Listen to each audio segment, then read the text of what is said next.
Let's see, is mic working? You can all hear me? We didn't check it again. Good evening again. So last couple weeks we were talking about words of the Bible, and how they relate. But the whole premise of what I'm doing, or what I've been trying to do in the men's Bible study, and hopefully what we're going to do here, is it's to give us that one piece of information that might be the seed that somebody else might be able to use to have their walk with Christ. Or maybe they've already got it and they're not where they need to be. Maybe they're walking that edge. They want to be Christian, but they're not sure. Maybe they just don't want to be. But hopefully what we're going to get out of some of what I'm doing, and everything that Pastor John does on Sundays, is to plant in us the ability to be the gardener, so that we can be putting the seeds out there, so that we can be helping somebody else to get to where we are, to where we know when I'm gone from this earth, everybody that I've known that's a Christian, I'm going to be with again someday. So that's the gift that God's given us. It's probably the biggest gift we'll ever get from anything. And that knowledge, it's the knowledge of having that faith. And when that faith becomes knowledge, there's nothing to fear. We don't have to fear what's going on in the world today. We don't have to fear what might happen when we drive out of here tonight, because it doesn't matter. Because ultimately, we all have one destination. And if we're Christians, that destination is a good place. If we're not Christians, not so much. So what we're going to do with this is going to be the history and archaeology. We've been talking about doing the history over the last couple weeks. And everything we're going to do is going to still get tied back to Bible verses. I mean, I don't want to make this so much a history lesson that we lose the fact that it's coming from the Bible and why we're doing this. So keep in mind. So there'll be a test at the end of this, by the way. No, I'm just kidding. But the point is, everything we find in the Bible, if we look at it in modern context, everything we need from God is there. And we talked about this already. No matter what you do, whatever you read in the Bible, God will be able to plant that seed. The Bible is a garden. All we have to do is start getting the fruit out of that. But if we're not willing to read the Bible, we have to have other mechanisms. So this course for me, or what I'm trying to do, is to help you talk to somebody who doesn't read the Bible. They don't have the faith. They don't know anything about Jesus, or very little, or what they see on the news, which is crazy, some of it. And stuff they watch on YouTube. I was watching some things on YouTube the other night that from supposed Christians, and I went, that's going to put you in a bad place really fast. And that's not judgment. That's just fact. Okay? So, and like I said, Isaiah says, so will my word which will go out of my mouth will not return to me empty, without accomplishing what I desire and without succeeding in the purpose for which it was sent. So that what that's saying is, it doesn't, if you really study the Bible, if you read something, if you really put yourself in the Word, it doesn't matter what understanding you have. God will give you the understanding you need. Okay? So we're going to go through something real quick where I'm going to compare a couple of people in the Bible. So we're going to start in Exodus. I'll read this kind of fast because I don't want to keep you here too long. These men's Bible studies that we've been doing on Tuesdays have been really interesting. I wish we could have recorded some of those, because the conversation that occurs in those Bible studies has been phenomenal. And we start out with an hour Bible study, and some days we're there 2 hours. And not because I'm trying to make it go longer, but because I always ask at 10 o'clock, you guys done? No, keep going. So, but it's the conversation, it's the back and forth that we have, because people are feeding me as much as I'm trying to feed them. And so it's been an amazing journey for all of us, I think, especially for me. So I'm going to read this kind of fast. This is Exodus 1. Now, these are the names of the sons of Israel who came to Egypt with Jacob. When they came, each one was with his household: Reuben, Simeon, Levi, Judah, Issachar, Zebulun, Benjamin, Dan, Naphtali, Gad, Asher. All the people, there's somebody missing from that list, by the way. All of the people who descended from Jacob were 70 people, but Joseph was already in Egypt. And Joseph died, and all his brothers and all that generation, but the sons of Israel were fruitful and increased greatly and multiplied and became exceedingly mighty, so that the land was filled with them. And this was God's promise to Abraham. I'm going to fill the earth with your seed. You're going to be the patriarch of all of these people. So it was Abraham, Isaac, Jacob. And Jacob's the father of these people. But there's a huge famine getting ready to happen in Egypt at this time. And Joseph had, because he was a man of God, knew about it. That's why all these people end up going to Egypt. And now a new king arose over Egypt and did not know Joseph. Now, that's interesting because Joseph was very high up in Pharaoh's court. He was basically the second person in charge of all of Egypt. But there was two kingdoms, don't forget. And he's in Egypt, but in Israel there's two kingdoms, but there was also two kingdoms in Egypt. And there was a southern king that didn't know who Joseph was. So he said to his people, behold, the people of the sons of Israel are too many. Now, this story is going to sound familiar in a minute. They're too many and too mighty for us. That means so many Israelis had come to Egypt that they are now overwhelming the amount of people that are in Egypt. So the Egyptians are now outnumbered by the Hebrews. Okay, that's what this is talking about here. So come, let us deal shrewdly with them. Otherwise, they will multiply, and in the event of war, they will also join with those who hate us and fight against us and depart from the land. And so they appointed taskmasters over them to oppress them with hard labor, and they built for Pharaoh storage cities, Pithom and Ramses. But the more they oppressed them, the more they multiplied. God said, I'm going to multiply you, and he did. No matter what anybody else did to the Israelis, God multiplied them. But the more they oppressed them, the more they multiplied, and the more they spread out, so that when they say they, the Egyptians dreaded the sons of Israel. Remember, this is all in Egypt at the moment. So the Egyptians used violence to compel the sons of Israel to labor, and they made their lives bitter with hard labor and mortar and bricks and all kinds of labor in the field, and all the labors were that they violently had them perform as slaves. Now, they didn't start out as slaves. They went there willingly. Now they become slaves because the pharaohs and the kings of Egypt are now starting to become afraid of these people. So what do you do when you have people that you're afraid of? You start to oppress them. There's always more of us than there are of them. And that's what was happening here. Then the king of Egypt spoke to the Hebrew midwives. Now, not Egyptian midwives, the Hebrew midwives. One of whom was named Shiphrah, and the other was named Puah. And he said, when you are helping the Hebrew women to give birth and to see them upon the birth stool, if it is a son, then you shall put him to death. But if it's a daughter, then you shall let it live. But the midwives feared God, and they did not do as the king of Egypt had commanded, but they let the boys live. Again, this story should sound familiar in a minute. So the king of Egypt called for the midwives and said to them, why have you done this thing and let the boys live? Now the king's now angry because the midwives did not fulfill his command. He wanted them to kill these boys that were newborns. The midwives said to Pharaoh, because the Hebrew women are not like Egyptian women.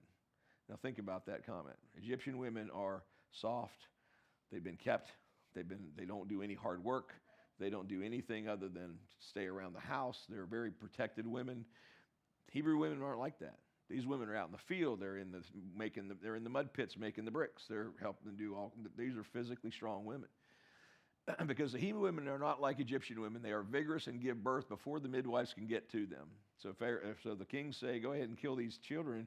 And God's like, I'll just have them give birth before you get there. So God was good to the midwives, and the people multiplied and became very mighty. And because the midwives feared God, he established households for them. Now I'm building a platform here to where we're going to start moving into this history. But this is really kind of important for some of the base that we're going to go from. Then Pharaoh commanded all his people, saying, every son who is born you are to throw into the Nile, but every daughter. Now he's now not talking to the midwives. Now he's talking to everybody. All these boys, get rid of them. So what I want to make a comparison here is there's nothing new in the New Testament that hadn't already happened almost identically in the Old Testament. And that's how I'm going to start. This story also happens in the New Testament. So Moses is one of these children who's supposed to be killed. He's a Hebrew child that's supposed to be thrown in the river. But that's not what happens. We've all seen the Ten Commandments, and he floats down the river in a little, supposedly. But who was Moses? What was he ultimately after, So he goes and he becomes part of the Pharaoh's family. He's raised by Pharaoh's sister, I believe it was his sister. I may have that wrong, but I think it was his sister. After he leaves Egypt, after he basically kills one of the soldiers, and he goes on the run, he becomes a prophet for the Hebrews. He's a teacher, he's a rabbi, and he becomes their leader. He was tasked by God to deliver the Israelis out of Egypt. He wrote the first 5 books of the Old Testament: Genesis, Exodus, Leviticus, Numbers, and Deuteronomy. That's what's called the Torah. We're going to talk about that in a little bit. He passed his role on to Joshua, the son of Nun. So if you start reading Exodus, Numbers, Deuteronomy, when Moses finally dies, he gives his title of leader to Joshua. And Joshua, now that name Joshua, you should be familiar with already because we talked about that last week. Okay? Now, Joshua, son of Nun, was filled with the spirit of wisdom because Moses had laid hands on him. So the Israelites listened to him and did what the Lord had commanded Moses. So what this is, Moses has now handed his mantle of authority over to Joshua. Joshua now is the leader of the Hebrews. But today, if you talk to anybody that's Jewish and you ask them who was the most important in Jewish society, they'll always go back and say it was Moses. Moses is the leader they still follow. Now, we did this last week, so I'm going to buzz through this real fast. We're talking about Yeshua, Joshua, Yeshua HaNatzri, Yeshua of Nazareth, Yeshua HaMashiach, the Messiah. The Messiah means anointed one. Again, I'm just buzzing through this because we did this last week. But I wanted to put it on here again because it's going to make a comparison that I really want you to see. And so Joshua bar Yosef, or Ben Yosef, is Joshua the son of Joseph. So in Greek, remember, Joshua is Isis, and in Latin, it's Jesus. So it's Jesus, son of Joseph. So Yeshua, Joshua, Jesus, all the same name, okay? And it's interesting that Joshua is the name, and I'll show you why. It's a word that means to rescue or deliver. Now, Joshua, son of Nun, Moses is the deliverer, right? He delivers Israel out of Egypt, out of the hands of the Pharaoh. But now Joshua is now taking that mantle from Moses, and he's now becoming the leader. He's not necessarily the deliverer, but he's still there to deliver them out of whatever. They still haven't got to the promised land yet, remember? Yahweh is lordly. It means salvation and deliverer. That's what Yeshua actually means. So this is the comparison I wanted to get to. So in Exodus, that's what we were just talking about. Exodus, the Hebrews are the captives in Egypt, right? So they're captives in Egypt. But in the first century, so that's Old Testament. New Testament comparison is, in the first century, the Hebrews are captives of Rome. When Jesus is on earth and he's doing his ministry, Rome is the government they have to follow. Moses, it was Egypt they had to follow. Pharaoh commands all male children to be born at the time to be killed. Herod, in the New Testament, commands all male children born at the time to be killed. And again, this is just a comparison between the Old Testament and New Testament. But we read this stuff so fast, and when we read one book of the Bible, we don't sometimes remember. We remember it. I'm not saying we don't understand what's in there, but we don't always make our mind jump to the comparison of what's there between the two books. Okay, this is what I think this will actually, for me, it's just given me such a deeper level of meaning and understanding and knowledge of the Bible that again, for me, it's just to help find a way to talk to somebody that doesn't have our faith yet. Because those of you that have faith, it's really kind of not meaningless and pointless, but I'm not going to do anything to build your faith up. You already have that. Hopefully what I'm doing is giving you enough knowledge to maybe use that faith in a different way somewhere down the road. So in Matthew 2:16, Herod, when he saw that he had been tricked by the wise men, now remember, Herod, the Pharaoh was tricked by who? The midwives. Herod is now tricked by wise men because Herod went to the wise men and said, tell me where this male child's been born because I want to go worship him. Well, that's not what he had planned. He had planned to go kill this child. So he was tricked by the wise men. He became furious and sent and killed all the male children in Bethlehem and in the region who were 2 years old and under, according to the time that he had ascertained from the wise men. So he knew about when the star of Bethlehem came. He knew when the wise men went to find Jesus in Bethlehem. And at that time, he started tracing back. He said, okay, anybody born around that time and 2 years before, I'm going to kill them all. I want them gone. Same thing Pharaoh did. Moses is secreted away, and he's hidden in Pharaoh's own house. Remember, he's found on the river by Pharaoh's sister. He's raised as part of Pharaoh's family, so he's hidden very well until he finds out he's a Hebrew. Jesus is also secreted away where? In Egypt, taken to the same place that Moses was taken to, not in the Pharaoh's house, but to the same land. Moses is called by God to deliver the Hebrews out of slavery. Jesus is called by God to deliver the Jews from slavery they created from the law. Remember, the Jews had created so many laws, and we're going to get into this much deeper going on weeks from now. But the law that they had created for themselves became so unwieldy for them to be able to follow. There was no way they could follow their own laws to live a daily life, that everything they did, if they walked outside and stood outside and breathed air, they were sinning in some way based on their laws. They forgot what the 10 Commandments were and took 10 Commandments and made them 613 laws that they had to follow. It became very cumbersome for them. So Jesus came to deliver the Jews from their own folly of these laws. But we know that the Jews didn't accept him, at least not a lot of them did. Moses is given the 10 Commandments by God. Jesus gives his commandments on how to live and treat others. I mean, that's what do we get when we read Matthew or we read John? We're told, Jesus tells us exactly how we're supposed to live. So he didn't change the 10 Commandments, but he told us how to live by them better. Moses creates a law for the Israelites to follow. Jesus fulfills the law and creates a new path for all, including the Israelites, to follow. When I say all, it means the Gentiles and the Israelites. So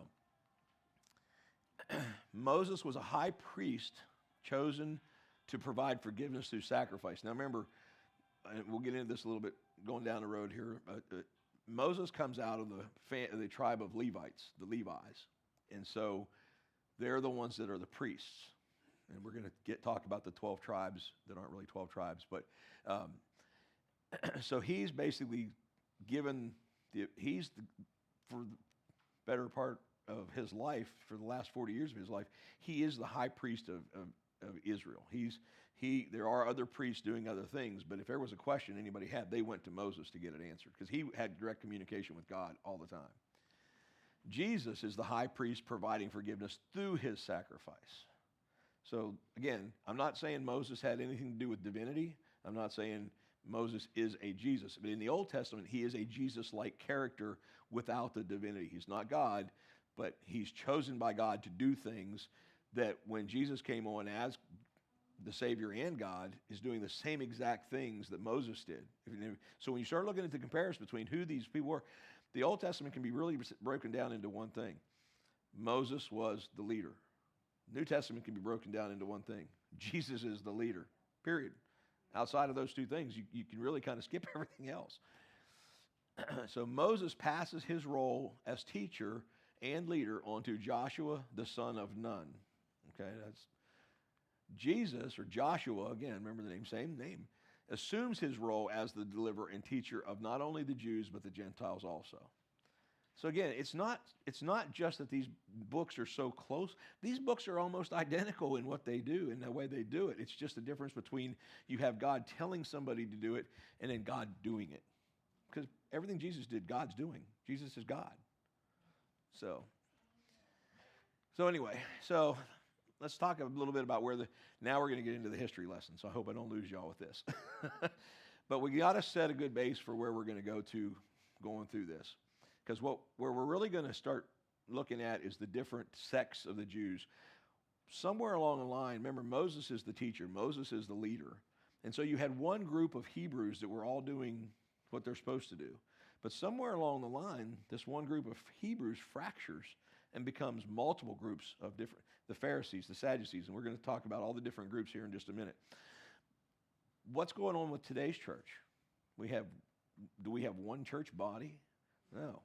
We've got hundreds of different denominations. And sometimes what separates one denomination from another is just one single statement. That's all. Where do they stand on baptism, sprinkle or water, or immersion?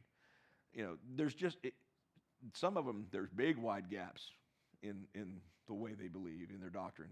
But some of them are very finite and small. But it doesn't matter what divides us. Whatever divides us conquers us. So, to get the Bible, there were more than 5,800 New Testament manuscripts that were written in Greek. There were 10,000 Old Testament manuscripts that were written in Hebrew, and more than 19,000 copies of manuscripts in Coptic, Latin Aramaic, and Syriac languages. And again, it doesn't really mean anything, but the Bible was written in multiple languages so that when people finally sat down and started pulling it together, we get the Bible we have today.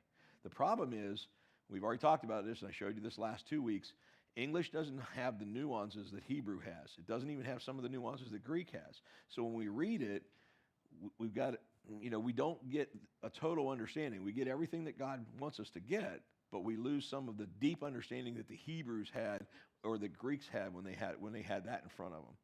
And like I said, 20 years ago, our language was even different. We use different slang now than 20 years ago. Think about 2,000 years passing and how much the language changes in 2,000 years. So, real quick, the books. The Old Testament was written in. Moses wrote 5 books. That was called the Torah. There was probably other people that added to it because there's definitely some timelines here but it was probably all things that Moses did or Moses actually wrote. The Talmud is the same thing. It's the Torah, but and again, this is where we're talking about some of the dividing lines that we're going to get into. The Talmud was oral readings of the Torah. So the rabbis would actually get out and they would, like I'm doing up here now, they had these things memorized. And so they would get up and they would talk like I'm doing, and they would give their opinion. Not just read it, but then they would put opinion behind it. So once they put opinion behind it, you get 10 rabbis in the same room, you're not going to get one opinion. You're going to get probably 9 different opinions, and maybe 2 guys will agree, if you're lucky. Then they have the Tanakh. That's what we call all of the Old Testament today. Now, and the reason I'm breaking this down is because when we start breaking down the groups we're going to start talking about, there's a big difference in what they read. The Torah, by one group, is the only thing they will read. So everything from Kings on. Samuel. They don't read Samuel. They don't read Kings. They don't read Chronicles. They don't read Ruth. They don't read any of that. And it means nothing to them. So they lose a whole big section of their own history. Now the Mishnah, I've read some of the Mishnah. Trust me, you don't want to do that. If you want to get a good night's sleep, start reading this. It's basically all those 613 laws that the Hebrews had. The rabbis would sit around and talk about it, and then they would write the books, the law books. And so the Mishnah became the compilation of all the legal opinions and debates that all these rabbis had about the Torah. Okay? And again, I'm sorry, I know this is probably kind of boring, but it does set a good base for where we're going to go. The Septuagint is the Greek Old Testament. So basically, Hebrew becomes a lost language around 400 BC.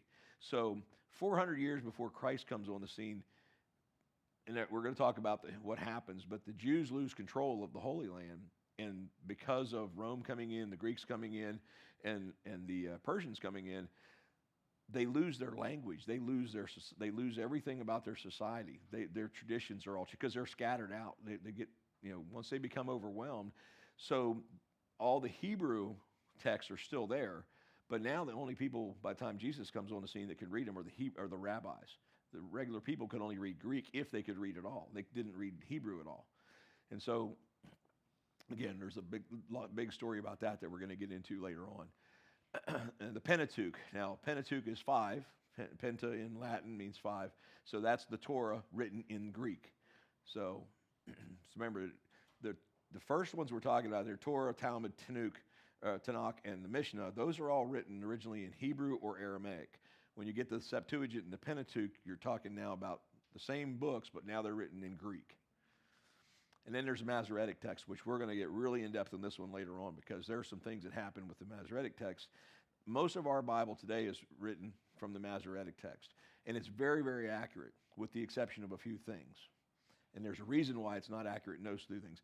But when we go back and we read the Old Testament, and when you read the words that Christ said, you read the words that Matthew, Mark, Luke, or John say, they're almost all from the Septuagint. They are not from Masoretic.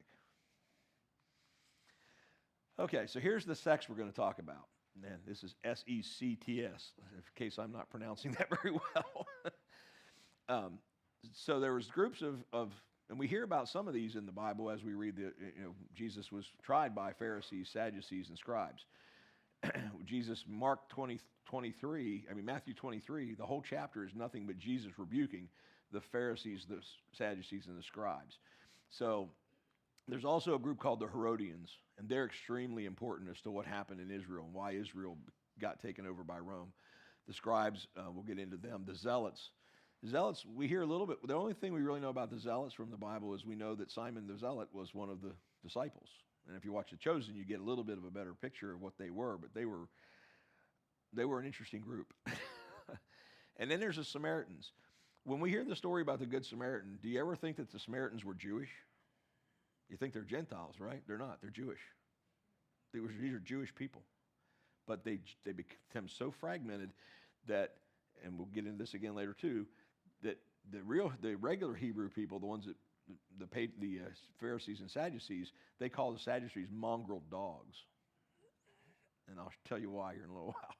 Then you have a group called the Essenes, which we don't really see them in the Bible, but we know about them because of the Dead Sea Scrolls. And they're probably one of the most important groups to us in modern day of any of the groups that we're going to talk about. And that's why I'm kind of holding them till last. We've seen this last week a little bit. This is our first 20 patriarchs. Now, this is Adam to Abraham. And what's important about this, and I've got a timeline. Actually, one of the men in the men's Bible study said, I'm really struggling to understand some of this, not because of what you're doing, but I don't understand the timeline of what's going on. So I put a timeline together. This isn't it. But this is the timeline of the patriarchs. And what we talked about this before, but I want you to really understand this. When you see the red lines there where it says Adam, Seth, and Canaan and Melly, and that Canaan is actually spelled wrong. It's not Canaan, it should be Kenan. I didn't write this. This is misinterpretation type stuff. But Adam was 130 years old when Seth was born. Seth was 105 years old when Enos was born. So when you follow this down, each person above is the father, the next one is the son. The red line is how old the father was when the son was born. Okay? So you can add all this up, and we get about 6,000 years of history.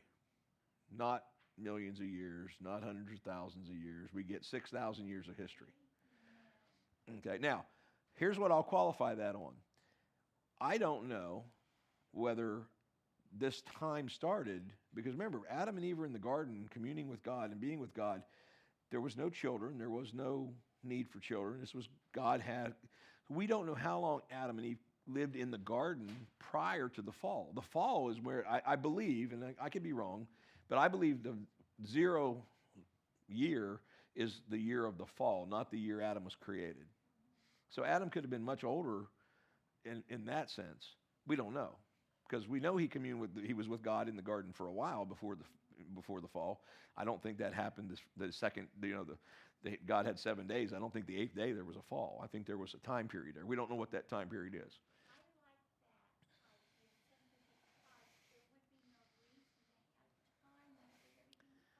Right, exactly. So we don't know. And so I'm not saying that that's accurate, but so there's two different places where the 0 line starts. Adam's created or the fall of man. I tend to think it's probably fall of man. And so now this one talks about the timeline for the flood to the Tower of Babel. So when we look at BC versus AD, or what they say BCE now, which I don't say, it's still before Christ and not before Common Era. It's before Christ. So when you look at it, there's 2 ways to count the years. You count them backwards. Okay, so year 0, supposedly when Christ was born, which could be a 4-year gap difference one way or the other of what we call year 0. If you count backwards in time, you get the BC. So you get 500 BC. Well, 1000 BC is 500 years older, and where we're today, for us, when we're moving forward in time after Christ, Anno Domini, that's what AD means, it's Latin. So when you move forward, now we're going the other way. So our years go up, we count back. So, but if you look at the bottom of this line, they're going forward. They're going from the 0 year, and they're calling it creation, to the flood. So about 1,656 years to the flood. And that's going to become glaringly important in a moment. Then there's also about 100 years later, we have the Tower of Babel, and 100 years after that, we have language is created. Why was language even needed? We talked about that before. If everybody speaks the same language, do you really need a written language? Not really, because everybody can communicate. And if all these people were alive at the same time, if you look at this chart, Noah is the only of one of the first 10 patriarchs is not alive when Adam's still alive. He's the only one. Everybody else is still alive when they don't have to go get history from somebody else. It's not, it's not I'm getting secondhand information. I could go right to Adam. So Lamech could actually go talk to Adam anytime he wanted to. And that's Noah's father. So basically, in a nutshell, the history of Israel is history. I mean, we know that the alphabet, what we call alphabet, didn't come from Latin. It didn't come from Greek. It came from Hebrew. And that's proven. There's no question about that. It was the original alphabet.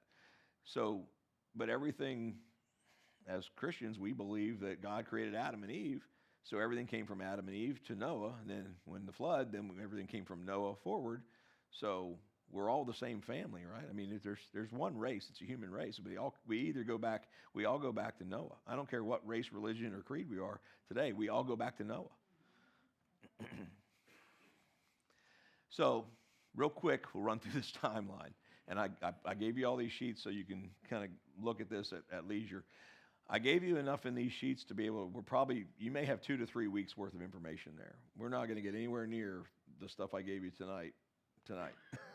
But that's what we did in the men's group. As I would give out stuff, it would be to get you could study it, you could read it, and come back forearmed with questions or thoughts. And, if there's a problem in it, tell me about it. So around 4004 BC is God creates Adam, or the fall of man occurs, however you want to look at it. About 900 years go by, and Lamech, Noah's father, is born. Okay, remember, we're counting back time. Now we're moving closer to the future as these numbers go down. Adam dies at 930 years old in 3074 BC. Lamech is 56 years old. We just talked about that. For 56 years, Lamech, the ninth of the patriarchs, the only patriarch that couldn't go talk to Adam other than Noah, was Enoch. And Enoch didn't die at 300 years. Enoch is translated to heaven by God at 300 years old, because he's a man of God. And there's a reason for that, because I think he's going to be one of the witnesses that comes back in Revelations. 2948 BC, Noah's born. 2448, Shem is born. Noah's 500 years old. And everybody says, oh, that's not possible. It's not possible. Well, I'm sorry. With God, anything's possible.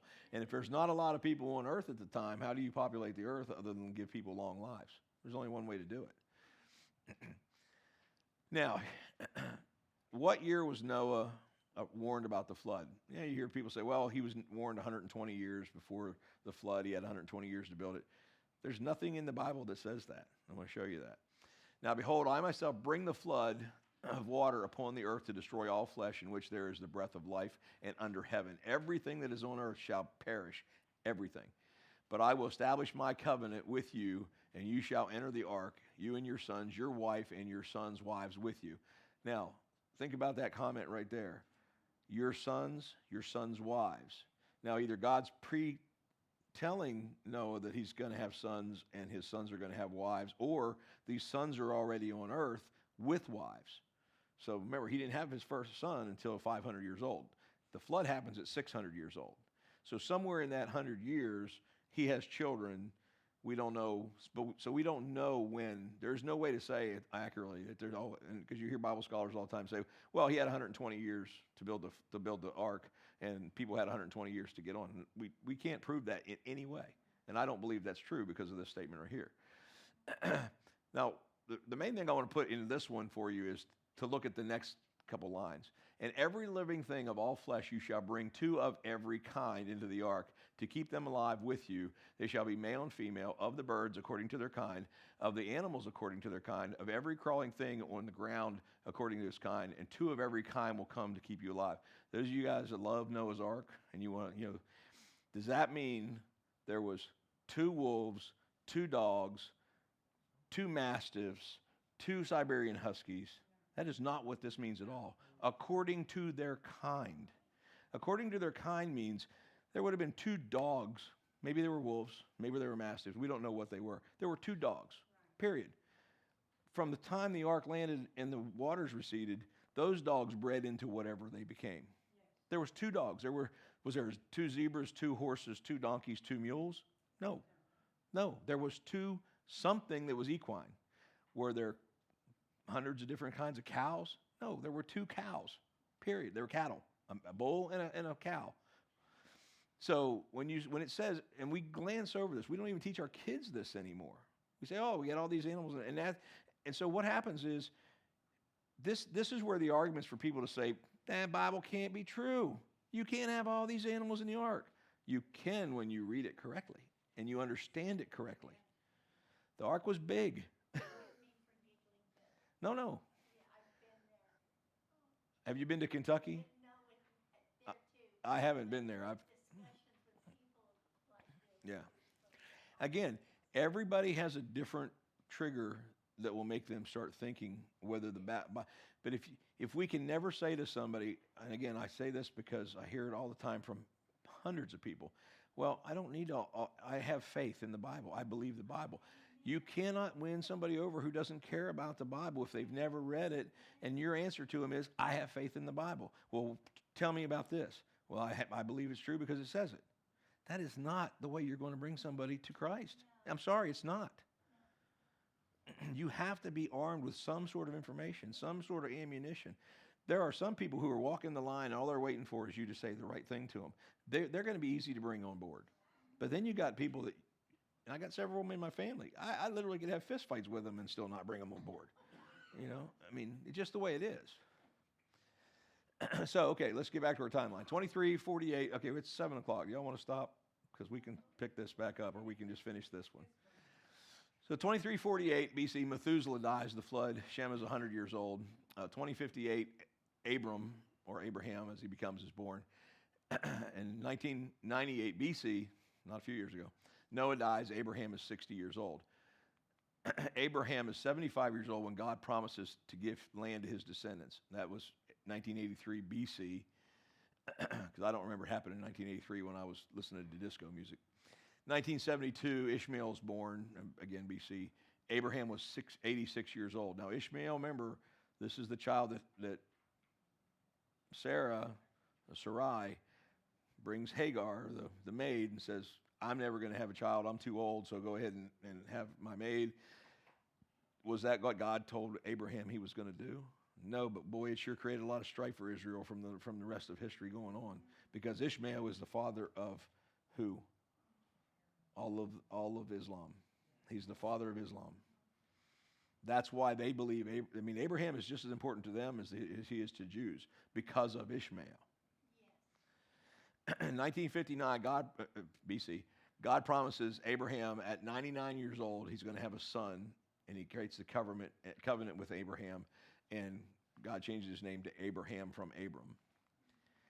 1958 BC, Isaac is born. Ishmael is 14 years old. So remember, Isaac has an older brother that's now 14 years older than him. 14 years old in that time was almost an adult. These people that they're old enough to go to war. They're old enough to basically get married. Once they get through puberty, they're an adult. Remember, Jewish kids at 13 years old go through bar mitzvah. That is what raises them to becoming an adult. They're not quite there yet, but they're close. 1898 BC, Esau and Jacob are born. Now, interesting. Now, Esau and Jacob are twins, and Esau's the older one, but that's not who ends up getting we'll get to that one later, much later. In 1883 BC, Abraham dies. In 1848, Shem dies, but he lives 35 years longer, or after Abraham dies. So we think about Shem, he was Noah's son. He's on the boat with Noah, and we're way down the road to Abraham, and Shem's still alive. 1807, Joseph is born. He's the father of 2 tribes. I probably won't get into this tonight because this is going to get a little bit, not complicated, but this is where we're going to start getting into the meat of everything. Everything I've done up to now is building a foundation. Starting the next couple slides is going to be really where we're trying to go to. And since it's a little after 7, we probably won't get there tonight, but I do want to try to hit this last little bit. So Joseph, remember Joseph, coat of many colors kid. His brothers throw him in a pit. They sell him into slavery. He goes to Egypt, becomes, he spends time in prison. He spends, Joseph has an interesting story, but he's probably one of the most interesting guys in the Old Testament, in my opinion. Probably, maybe as interesting as Moses even. But we'll leave Manasseh and Ephraim for just a minute. But here's so Noah, Shem, and Abraham, remember, they're all alive for 39 years together. They're all on the planet together, alive, breathing air, being able to communicate and talk for 39 years before Noah finally dies. And Shem outlives Abraham. Because remember, Abraham is one of the first ones that only lives to 120. Well, he lived 175, but after Abraham, people started living less and less. 120 becomes, because remember, after the flood, what did God say? The years of men will be 120. They start doing that after Abraham.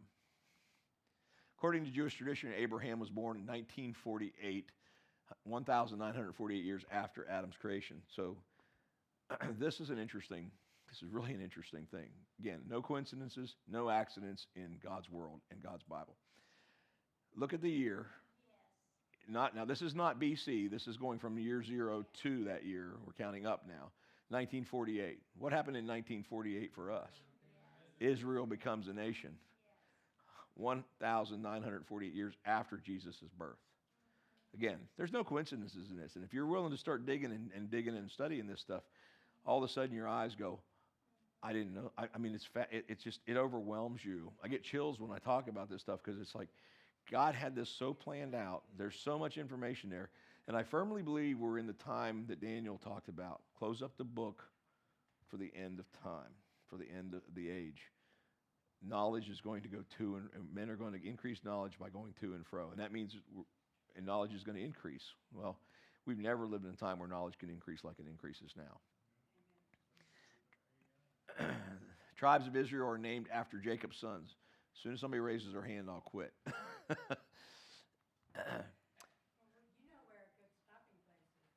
I'm sorry? Yeah, right after this we can stop. Okay. So let's talk about the sons of Jacob real quick. So one of the interesting things about, if you read your Bible and you understand who Jacob was, Jacob went to, remember the guy's name? So I just went blank on it. It'll hit me in a minute. But anyway, he wants to marry Rachel.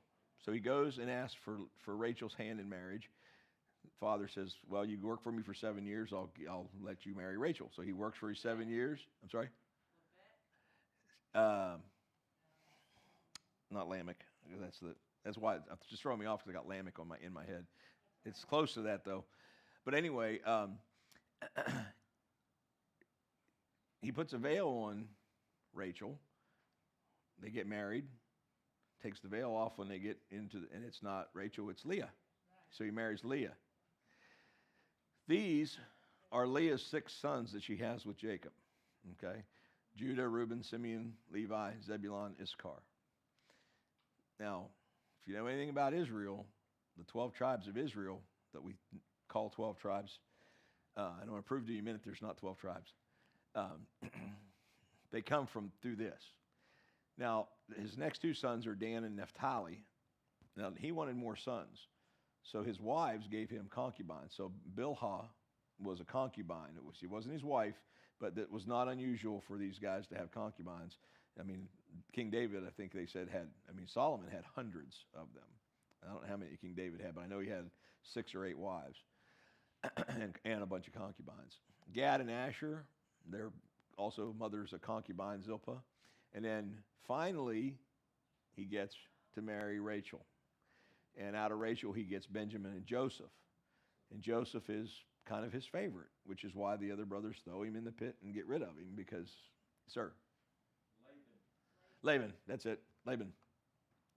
Thank you. It might have taken me another hour to get it. So, but what you notice here is when you look at all the names of the tribes of Israel, there's no Joseph. There's no tribe of Joseph. The reason is because God honored Joseph in a different way. Joseph had 2 sons, and he got 2 tribes. He got Manasseh and Ephraim. There's 13 tribes. And I'm going to show you real quick why. When they went from Egypt, when Moses takes them out of Egypt and he takes them into the wilderness, and they start walking around, and they're trying to remember it took them 40 years to go 11 miles. So so they're kind of lost in the wilderness of 11 miles. But when they camped at night, this was how they set up their camp. You have a north, east, south, and west. There's 3 on each one of those, right? But the tribe of Levi has no land. They have no warrior. They are warriors, trust me, because Moses, remember, we'll get into the calf next week, but the tribe of Levi supplies all of the spiritual needs to all of the other 12 tribes. Because remember, Joseph should have been a tribe to be the 12th tribe, but his 2 sons, Manasseh and Ephraim, become the tribes. So there's 12 tribes, and the 13th tribe is the Levites, which become the judges or the priests.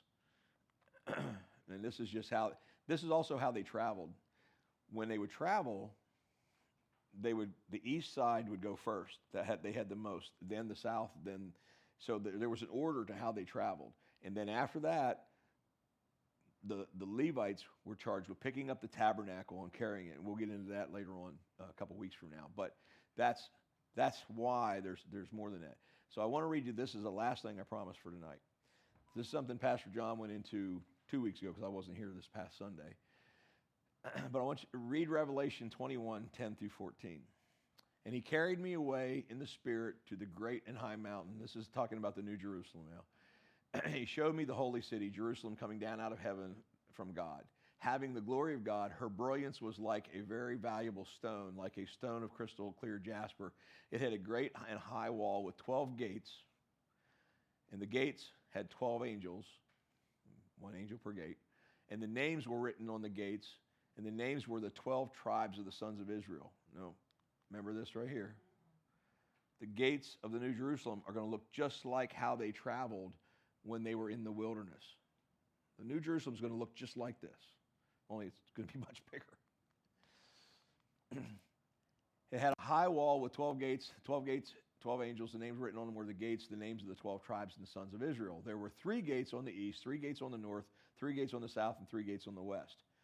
Now, this is Revelation, the last book of the Bible.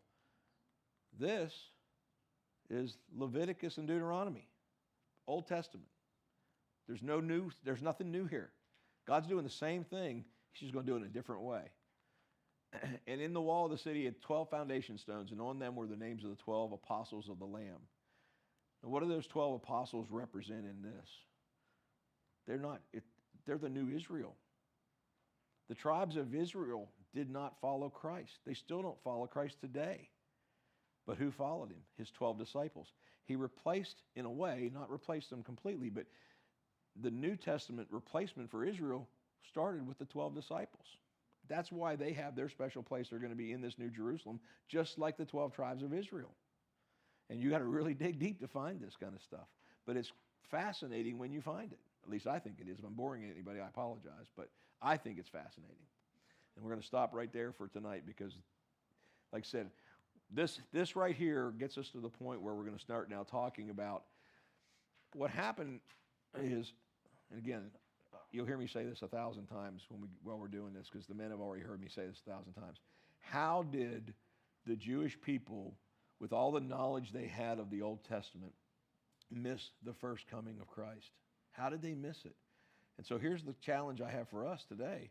How many people today are going to miss the second coming? Because they're doing the exact same things.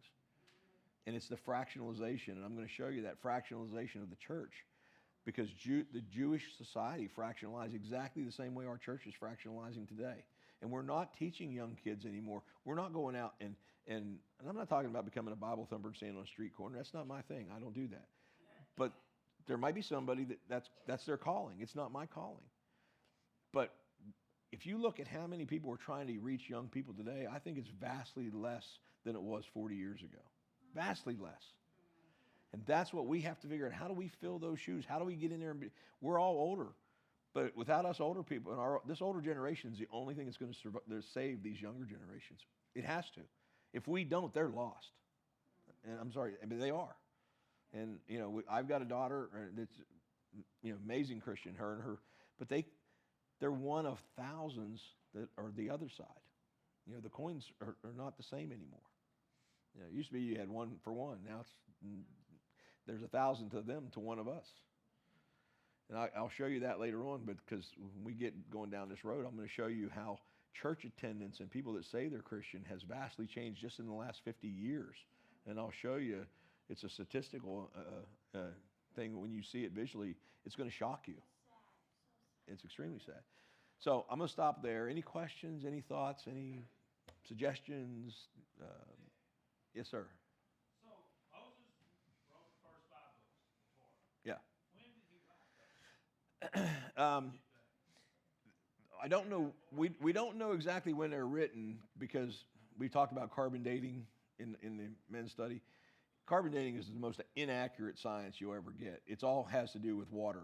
If something's really dry, it's going to test older than if something's really wet. It's going to test newer. There's some, I'll give you some.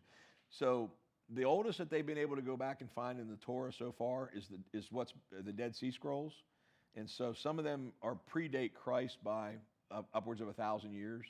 So they're still, but no, Moses. Remember when Moses was probably around ballpark 2,000 BC. But you know he knows about his life. Yeah. So he almost had to do it during that 40 years that they were in the desert. Because he didn't even know he was a Hebrew until he was 40. And then from 40 to 80, he's leading them around. So somewhere, and it's likely he probably didn't write every one of them, just like, if you look at Matthew, Mark, Luke, and John, we talked about this too. Matthew and John were disciples of Christ. Mark and Luke were not. But they were disciples, but Mark was a disciple of Peter. Luke was a disciple of Paul, the Apostle Paul. So it's not that the information wasn't right, but we know that Luke and Mark didn't write. I mean, Luke and Mark were not disciples, but yet they wrote what we call gospel. So again, you got to think that probably some of the Torah, the 5 books, is the same way, because if you look at how some of it's written, and I've been studying this a little bit over the last couple of weeks, there's changes in some of the phrasings on how it was written. It doesn't change the meaning, but it doesn't appear like it was all written by the same person in like a short period of time. Although we know that God gave Moses the laws. So Leviticus and Deuteronomy, he most likely wrote. Genesis, that was probably a compilation, because again, Moses, he comes in after Noah. So those original patriarchs are gone. So, but the oral histories of the Jews were extremely, extremely accurate. And I'll show you that later on too. But we don't know exactly when they were written, but probably somewhere around between 2000 BC and about probably 1400 BC. There's a 600-year period there. We don't know because of the carbon dating. But if you're going to say Moses wrote them, then it had to be around 1800 BC because that's when he was around. So, and there's some science now saying that he may, because they're saying he was around 1400 BC, but the science has really proven he was probably around about 8. Because if you watch the movie The Ten Commandments, the Pharaoh is Ramses. That Imhotep was probably the Pharaoh, which is way back further back, which actually then starts aligning the Bible with what we see history-wise too, with what was going on. So I'm going to say it's probably somewhere around 1800 BC in that general area. What if it was when he was on the mountain? Was he there for like 40 days? Well, and here's the other thing. It was 40 days on the mountain. That was 40 days down. That was it the same. Remember, God's time's different. And so if he was on that mountain for 40 days, if he's in front of God, he could have been there for years and had years, like look how much John wrote of Revelations from God taking him up, and we have no idea how long John was in heaven, looking down and writing that. He probably wasn't there. I mean, he may have been a day on earth, but it might have been 1,000 years that he was there. We don't know because God's time is so different than our time. Because remember, God's everywhere and every when. So, okay. Anything else? Questions? So, and again, I don't have all the answers. I'm never going to have all the answers. I'm just trying to get as much information out as I can and make it as that. What I will tell you all this: if I say it up here, I've studied it and tried to figure out and prove that to myself that I'm right before I ever say it up here. Because I'm not a Bible scholar. I'm not a Hebrew scholar. I'm not a preacher. I'm not a pastor. I have a minor in Christian theology, but all that taught me how to do was research. It taught me some basics, but what it taught me was how to research, and I'm a good researcher. So, but I won't say anything here that I'm not convinced I'm fairly right about. But I want the discussion, because if you guys have a question, and the men's group's been great about that, because there's a couple guys, and Steve's one of them, and Larry's one of them, and there's a couple other ones that they'll throw stuff out there. Paul's throwing some stuff out there, I go back and I look it up and figure out. It's just a different take on something that I have, but by all of us having those different opinions, different takes, we all learn something different. Yeah, so anyway, apologize for running late. I try not to do that, but And do not apologize, Father. well, I asked y'all if you wanted to stay, so I covered myself. Well, I'm going to be honest with you. The men's group, we try to go for an hour. Normally, we end up hour and a half, almost 2 hours sometimes. So we're going to finish up here tonight, though. We appreciate everything you've done so far. Well, I appreciate it. Believe me, I feel honored that y'all let me get up here and do this, because this is not something I've done before. This is, the men's study was really the first time I've done this more publicly. So, all right, let's we'll pray and let y'all.